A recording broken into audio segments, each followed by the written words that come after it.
Nathibitisha pia kwamba mnamo tarehe 23 majira saa 12 jioni katika kitongoji cha Igwamanoni,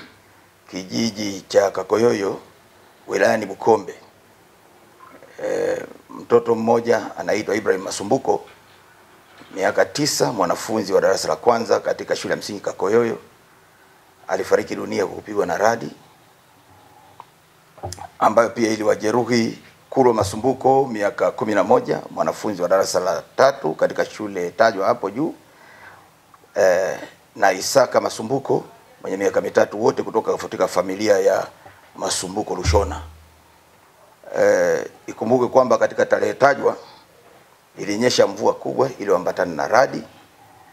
ambapo watoto hawa baada ya kuona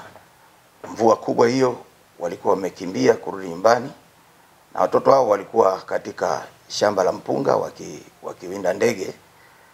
lakini walivyoona kwamba mvua imezidi ilikuwa inaambatana na radi walikimbia, lakini wakiwa njiani ndio tukio hilo kubwa likawapata. Huyo mmoja akawa amepoteza maisha, na hawa wengine wote walipelekwa hospitali na kupatiwa matibabu, lakini huyu mwili tayari umeshakabidhiwa kwa familia yake kwa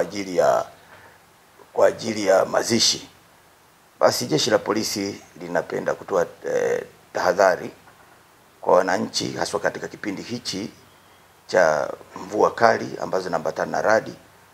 wawe wanajichunga, haswa wanapokuwa katika mazingira kama hayo, mazingira miti mirefu, ili kuweza kulinda uhai wao.